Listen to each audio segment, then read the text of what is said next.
Good evening, ladies and gentlemen. Welcome to an edition of High Value Closing and how to master that. Now, before we get into high value closing, there are three fundamental things which you should have in your DNA before you embark on this or for any other talent or work you have. It's the same for everything and it is more so for high value closing. And I'll tell you why as we go along. The first one is vigilance. Are you really vigilant? This is the first thing which is important for high value closing.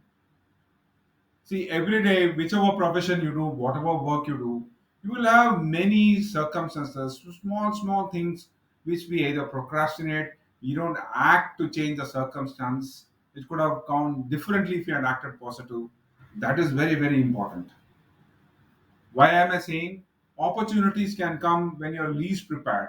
When you're walking on the road, when you meet a friend, you meet somebody after many times, a chance conversation, many things happen at that time, and then you will be expected to be thinking on the feet and close a decision.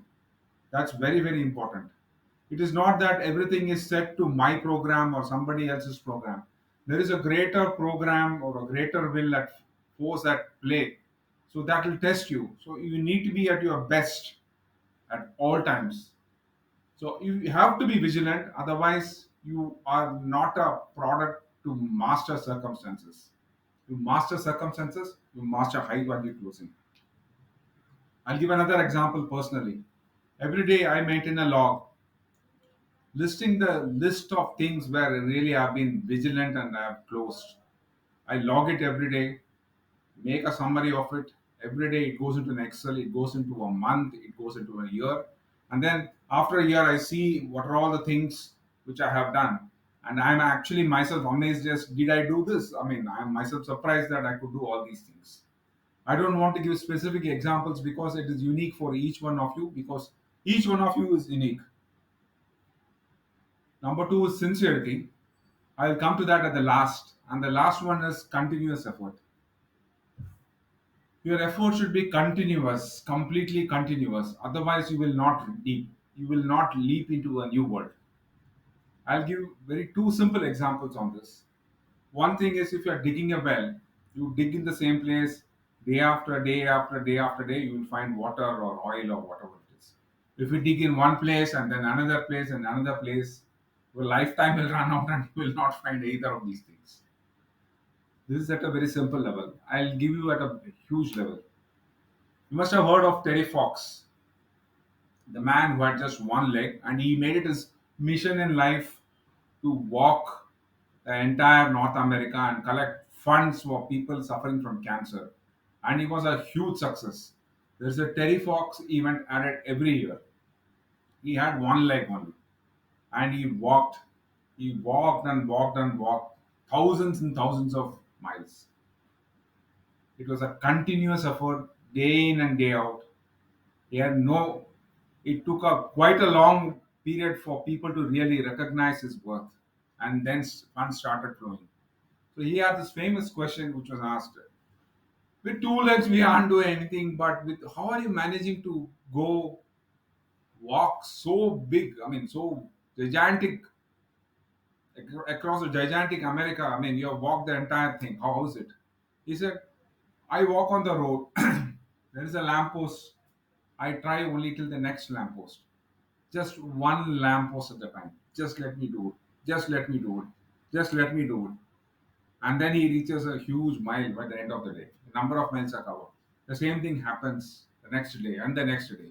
He was a man on a mission, very clear on what he wanted and he achieved. So the continuous effort is important. Now the third thing is sincerity. When you are trying to close deals, we don't take the customer's interest at best. Most often, more often than not, we look at what is in it for me, how much commission I'll make. That's fine. How let us try to say something else so that the client is pleased. Let us not tell him the entire truth. Let's tell him the half truth. Let us bind him under some other fine print. All these things are there.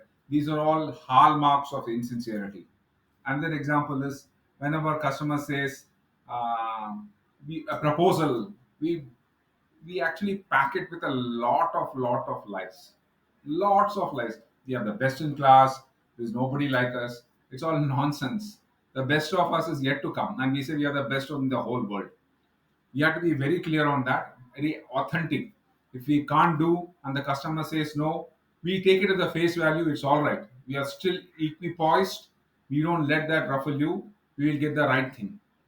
If you think you are not the right salesperson for a customer, refer to somebody else, your friend or somebody else. That is perfectly fine. That is sincerity.